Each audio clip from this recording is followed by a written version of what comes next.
Jo vaig conèixer a don Vicent Aguilera Cerny per suport del museu, de quan va arribar al poble, quan va fundar el museu, que van vindre molts pintors a Vilafamés. El que més me recorde d'ell és que jo vaig fer la primera exposició en l'any 84 en la Biblioteca Pública Municipal de Vilafamés. Era la primera exposició que se feia d'un del poble i damunt una xica de Vilafamés. I en l'exposició van acudir tots els pintors que estaven veranejant aquest estiu al poble, i entre ells també Aguilera Cerny, que estava al poble. I clar, jo quan una xicoleta que era de 17 anys, quan me vaig veure entrar a don Vicent Aguilera Cerny, un senyor que mos feia un respecte perquè era algú molt important, jo que era molt joveneta, que no havia eixit mai del poble, t'imposava. I van entrar ell i tots els pintors, en les dones, en els fills, i la veritat que molt bonic.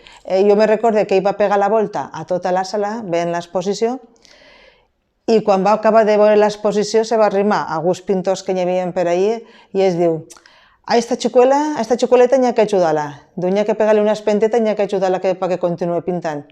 Jo vaig sentir el comentari, però clar, això que dius...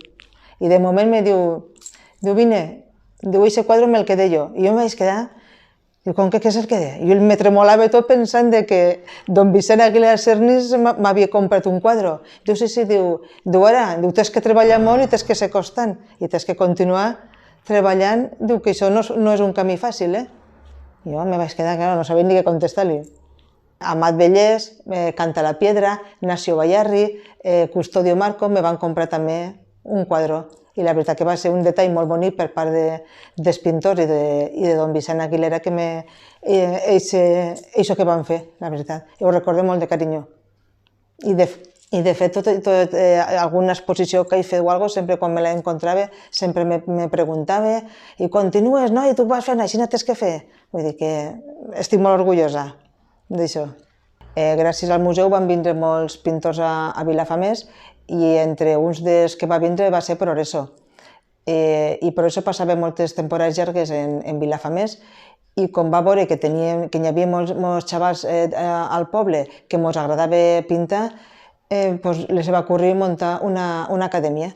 I vam anar uns quants del poble i van arribar a vindre també xavals de Borriol, de l'Alcora, del terme de Culla, i si no hagués sigut pel museu no estaríem, no s'hagués format l'acadèmia, no hagueren pintat els xavals i sobretot jo tampoc no hagués continuat pintant. Teníem el museu per poder passejar-nos per totes les sales i veure els quadres. I el bo que també teníem, que a l'any hi havia molts pintors, quan Progreso arribava l'estiu o en Pasqua o en Nadal i estaven pel poble, es deia: passeu per allí i esta setmana es doneu alguna classe als xicuelos. I venia un dia, me recordo un dia Luis Soleimani, l'altre dia Custodio Marco, Nacio, anàvem passant i cada setmana ens donaven ells una classe. Claro, imagina, tècnicament nosaltres no sabíem ni agarrar ni un llapis perquè no havíem molts ni dibuixat ni res, i arribaven esta gent que damunt eren pintors coneguts per nosaltres i ens dien les tècniques que tenien que gastar, el que tenien que fer, i per nosaltres era, imagina-teu. El bo que va fer don Vicent Aguilera Cerny va ser que una de les condicions perquè els artistes tingueren un quadre en el museu era que compraren una casa a Vilafamés. Clar, la gent, els pintors van comprar cases. Però què passava en el poble? Que en el poble, en Vilafamés, és un poble llauradors. I les cases sí, les van comprar, però el poble estava totalment...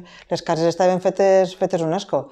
I no hi havia ni obrers, no hi havia fontaneros, no hi havia fusters, i van tindre que dependre els llauradors a fer aquests oficis per restaurar les cases, perquè arribaven de fora els pintors i volien també tindre les cases arreglades. Jo el primer quadre que vaig tindre era un quadre que era molt popular, era una cadira blava en unes puntilles i unes peces de ceràmica. I aquest quadre se va vendre, perquè els quadres els tens o són donacions o també els pots tindre a la venda. I en aquest cas estaven a la venda. I després de vendre aquest quadre vaig ficar un altre que era un quadre d'un paisatge d'Itàlia que és com si estiguera embolicat. O si estiguera embalat i esgarrat, i a l'esgarrar el paper se ve el paisatge de dins. I està embolicat, clar, entre el paper i en cordes. I això va estar molt de temps, molts anys, i al final el vaig canviar per un altre que és el que està actualment en el museu, que és un quadre de pomes, també embolicat en unes cordes.